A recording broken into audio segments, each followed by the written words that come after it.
I'm getting chilled to the bone. What on earth can Freddie be doing all this time? He's been gone 20 minutes. Oh, not so long. But he ought to have got us a cab by this. He won't get no cab, not till 11:30, missus. Won't they come back after dropping their face? But we must have a cab. We can't stand here until 11:30. It's too bad. Well, it ain't my fault, missus. If Freddie had a bit of gumption, he would have got us one at the theatre door. What could he have done, poor boy? Although people got cabs, why couldn't he?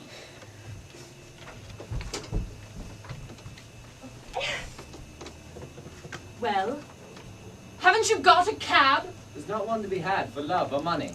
Oh, but you mustn't have tried. It's too tiresome. Do you expect us to go and get one ourselves? I tell you, they're all engaged. The rain was so sudden, nobody was prepared, and everybody had to take a cab. Then at Charing Cross one way, near the Ludgate Circus the other, and they were all engaged. Did you try Trafalgar Square? There wasn't one at Trafalgar Square. Did you try? I tried as far as Charing Cross Station. Do you expect me to walk to Hammersmith? You haven't tried at all. You really are very helpless, Freddie. Go again and don't come back until you have found us a cab. She'll simply get soaked for nothing. And what about us? Are we to stay here all night in this draft? With next to nothing on, you selfish pig! Oh, very well. I'll go. Oh, now then, Freddie, look where you're going, dear. Sorry. There's manners for you. 2 bunches of boilets trodden to the mud. How did you know my son's name was Freddie, pray? Oh, he's your son, is he? Well, if you'd done your duty by him as a mother, should he know better to spoil a poor girl's flowers than run away without paying? Will you pay me for them? Do nothing of the sort, Mother. The idea. Please allow me, Clara. Have you any pennies?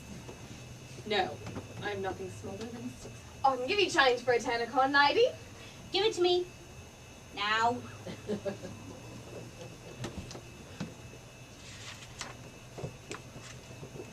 is for your flowers. Thank you kindly, lady. Make her give you the change. Those things are worth no more than a penny a box. Do hold your tongue, Clara. You can keep the change. Well, thank you, lady. And now tell me, how did you know that young gentleman's name? I didn't. I heard you call him by it. Don't try to deceive me. Who's trying to deceive you? I called him Freddie or Charlie, same as you might yourself. He was talking to a stranger and wished to be pleasant.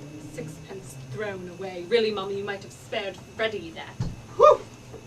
Oh, sir, is there any sign of it stopping? I'm afraid not. It started worse than ever about 2 minutes ago. Oh, dear. If it's worse, it's a sign it's nearly over. So cheer up, Captain, and buy a flower off a poor girl. I'm sorry, I haven't any change. I can give you change, Captain. For a sovereign, I've nothing less. Go, no, do buy a flower off me, Captain. I can change her for crown. Here, take this for 2pence. Now, don't be troublesome. There's a good girl. I really haven't any. Stop. Here's 3 halfpence, if that's any use to you. Thank you, sir. You be careful. Give him a flower for it. Fair's about ear behind, taking down every blessed word you're saying. I ain't done nothing wrong by speaking to the gentleman. I've a right to sell flowers if I keep off the curb. I'm a respectable girl, so help me. I never spoke to him except to ask him to buy a flower off me. It's quite all right, my dear. So don't let him charge me. You don't know what it means to me. They'll take away me character and drive me on the There! Who's hurting you, you silly girl? What do you take me for? It's all right. He's a gentleman. Look at his boots. She thought you was a copper's knock, sir. What's a copper's knock?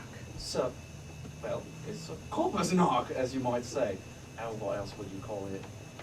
Sort of an informant. Oh, I take me Bible over. I never said a word shut to him. up. Do I look like a policeman?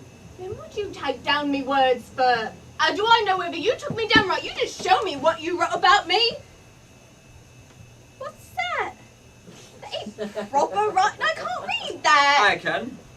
Cheer up, Captain, and buy a flower off a poor girl. It's because I called him Captain. Oh, sir, I meant no harm. Oh, please, don't let him charge me for a word like that. You please. Charge? No, I make no charge. But really, sir, if you are a detective, you need not begin protecting me against molestation by young women until I ask you. Anybody could see that the girl meant no harm. Of course they could. Girl never said a word to him. No, it's fair a girl can't shelter from the rain without being insulted. And how are all your people down in Chelsea? Oi, who told you my people come from Chelsea? Never you mind, they did. How did you come to be up so far east? You were born in Lisson Grove. Oh, what harm is there in my leaving Lisson Grove? It wasn't fit for a pig to live in. I had to pay 4 and Live 6 where a you week. like, but stop that noise? Oh, come, my girl. You have a right to live where you please. I'm a good girl, I am. Ain't no call to meddle with me, he ain't. Of course, ain't. Don't stand in front of him. See here, what call have you to have to know about people who never offer meddle with you? Where's your warrant? And say what he likes. I will have no truck with him. You take us for dirt under your boot, don't you? Catch him taking liberties with a gentleman. Tell him where he comes from if you want to go on fortune telling. Cheltenham, Harrow, Cambridge, and India. Quite right. May I ask, sir, do you do this for your living in a music hall? I've thought of that. Perhaps I shall someday. He's no gentleman, he ain't, to interfere with a poor girl. What on earth is Freddie doing? I shall catch pneumonia if I stay here in this draft any longer. Earl's Court. Oh, will you please keep your impertinent remarks to Oh, yourself? did I say that out loud? I didn't mean to. Your mother's Epsom, unmistakably. Oh, very curious. I was brought up in Lodge Lady Park near Epsom. Oh, what a devil of a name! Excuse me. You want a cab, do you? Don't you dare speak to me. Oh, please, please, Clara. Yes, sir, we would be very grateful to you if you got us a cab. Oh, thank you. He's no right to take away my character. My character's the same to me as any lady. I don't know whether you've noticed, but the rain stopped about 2 minutes ago. Oh, so as. Why didn't you tell me before? Frightening people like that. How would he like it himself? It's quite fine now, Clara. We can walk to the motor bus. Come. But the cab. Oh, how tiresome. Poor girl. Hard enough for her to live without being worried and shivvy.